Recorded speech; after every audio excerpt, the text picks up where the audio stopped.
Salam saudara, perkenalkan nama saya Elizabeth Era dari Prodi PAK Angkatan 2021. Di sini saya akan membuat video, apakah orang Kristen atau orang percaya bisa dirasuk setan? Nah, bisakah orang percaya dirasuki oleh setan adalah topik yang sering dibahas hubungan dengan peperangan rohani. Nah, dalam beberapa teolog percaya bahwa orang percaya tidak dapat dirasuki setan karena dia sepenuhnya milik Kristus. Namun kenyataannya di lapangan menunjukkan sebaliknya, ada orang beriman atau percaya kepada Tuhan yang bisa dirasuki oleh setan.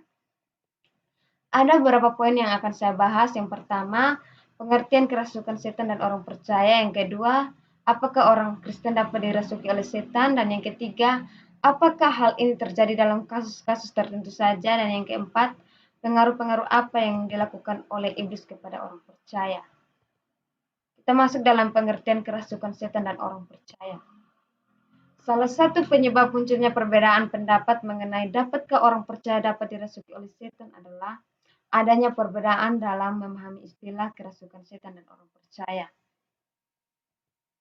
Apa sih kerasukan setan itu? Istilah kerasukan setan berasal dari kata Yunani yaitu daimonizomai. Kata ini telah diterjemahkan ke dalam bahasa Inggris yaitu demon possession.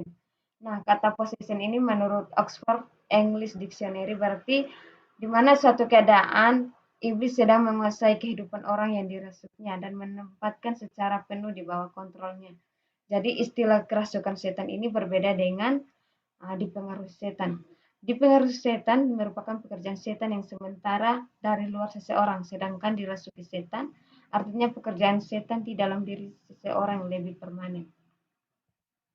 Nah, istilah orang percaya atau orang Kristen yang dimaksudkannya di sini adalah mereka yang sungguh-sungguh beriman atau percaya pada Yesus Kristus sebagai Tuhan dan Juru Selamat. Menjadi pengikut Kristus berarti menyatakan Kristus sebagai pemilik hidup yang sah, yang hidup dalam kebenaran firman Tuhan, dan Roh Kudus memenuhi dan akan menghasilkan buah roh dalam kehidupan.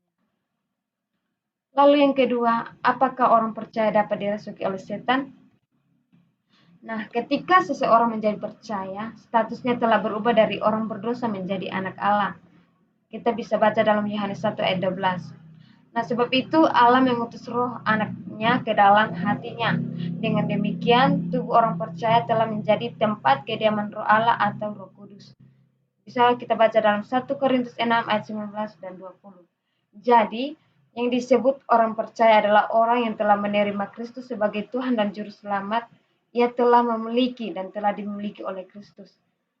Nah, orang tersebut tidak cukup mengaku percaya dan menerima Yesus dengan mulutnya, tetapi hal-hal tersebut harus termanifestasi juga dalam hidupnya secara nyata melalui perbuatan-perbuatan buah roh.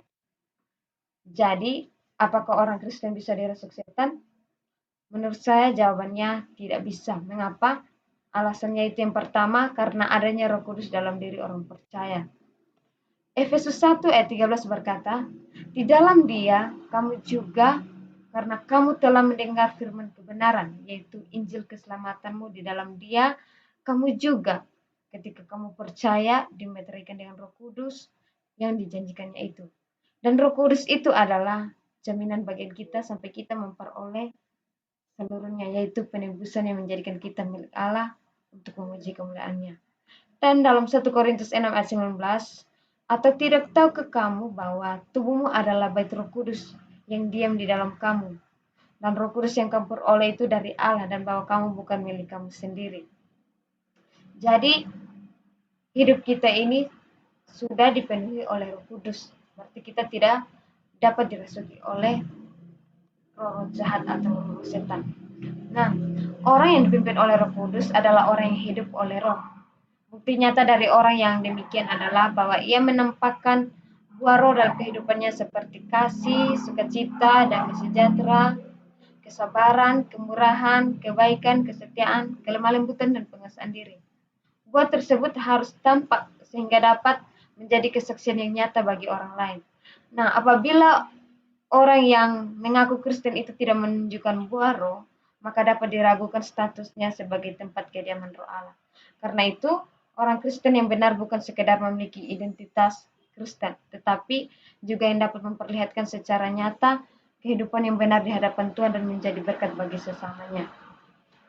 Jadi sebagai seorang percaya yang sebaliknya telah menjadi milik Kristus, dapatkah dia dirasuki oleh setan? Dalam arti bahwa dia memiliki kendali penuh atas kehidupannya. Jadi bagaimana mungkin seorang Kristen yang hidup sepenuhnya dikendalikan oleh Kristus dapat dikuasai oleh kekuatan lain atau oleh setan? Orang Kristen tidak bisa dikendalikan oleh setan dalam arti dikuasai atau dikendalikan oleh setan. Bahwa sebagai orang percaya, dia berhak menjadi milik Roh Kudus, tetapi tidak dapat mengendalikan kehidupan realitasnya atau hal-hal yang nyata, kecuali dia secara sadar menyerahkan diri kepada iblis. Lalu, alasan yang kedua, dapatkah terang bersatu dengan gelap? 2 Korintus 6 ayat 15-16 berkata, dapatkah roh Allah diam bersama dengan roh jahat? Tentu saja tidak. Alkitab mengajarkan bahwa orang Kristen yang sudah lahir baru dan sungguh-sungguh percaya kepada Tuhan Yesus, mereka didiami oleh Roh Kudus, tidak mungkin dirasuk setan. Nah, Roh Kudus yang mendiami orang percaya dan terus mempertahankan orang percaya. Dalam 1 Yohanes 4 ayat 4, roh yang ada di dalam orang percaya lebih besar dari roh yang dimanapun dalam dunia ini. Saya mengambil ilustrasi di dalam sebuah ruangan yang gelap. Dapatkah sebuah ruangan yang gelap itu tetap menjadi gelap pada saat lampu dinyalakan? Tentu saja ruangan itu akan menjadi terang dan kegelapan itu pasti akan sirna. Jadi, adanya Roh Kudus dalam diri orang percaya mengakibatkan ketidakmungkinan bersatunya roh Allah dengan roh setan, dan karena itu setan tidak mungkin bisa merasuki orang percaya. Lalu Roma 8 ayat 9 berkata, jika roh Allah telah berdiam di dalam orang percaya, maka ia tidak lagi dikontrol oleh nafsu dosa, tetapi oleh roh. Sebaliknya juga, jika seseorang tidak memiliki roh Kristus, maka ia bukan milik Kristus. Jadi singkatnya, orang tersebut sesungguhnya bukan orang Kristen yang percaya Tuhan.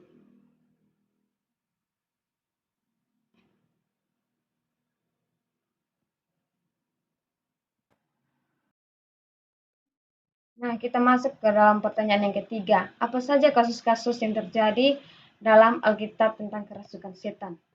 Kita lihat dari kasus Saul.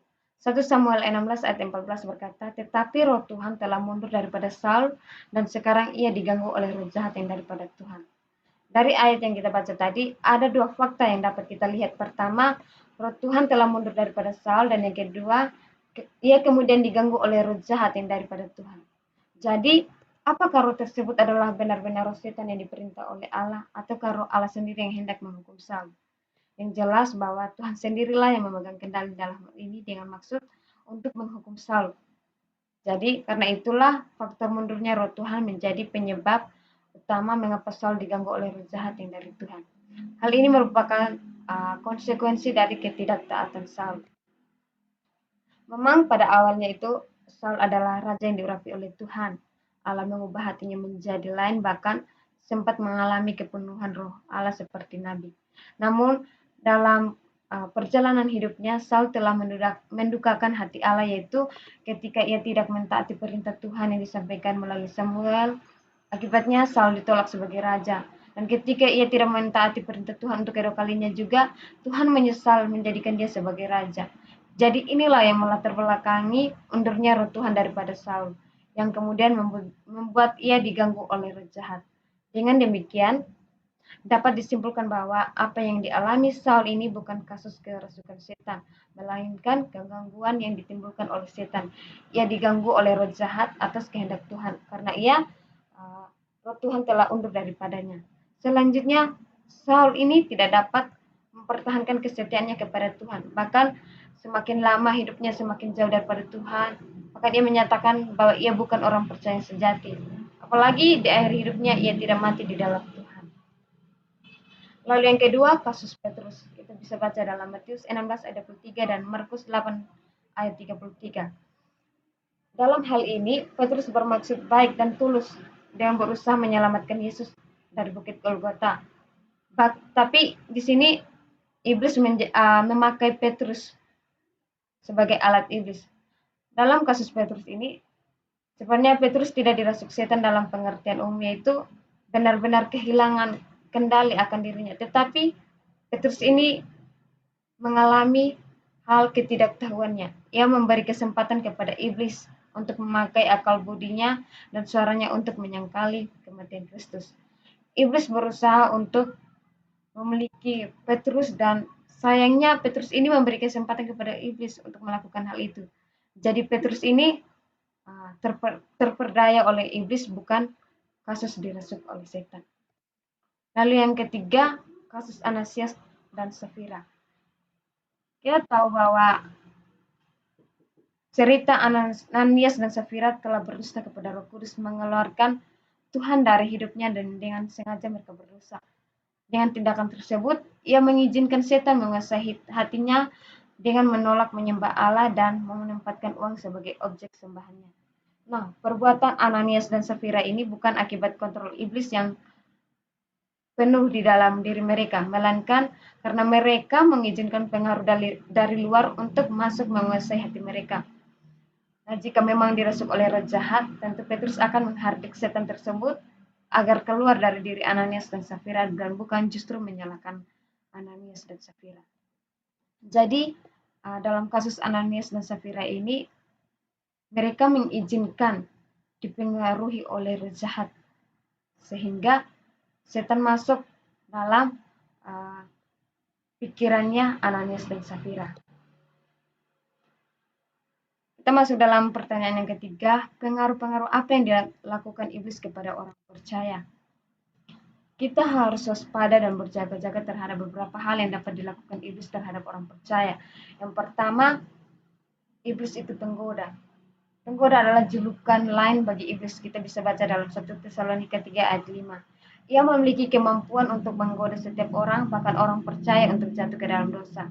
Dan yang kedua, setan memperdaya orang percaya.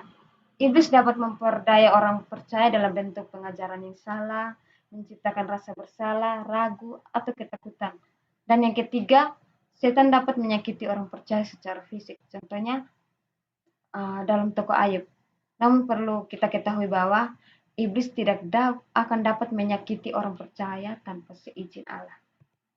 Jadi, dapat disimpulkan bahwa dapatkah orang percaya dirasuki setan? Yaitu ya dan tidak. Ya, jika ia tidak sepenuhnya percaya kepada Kristus.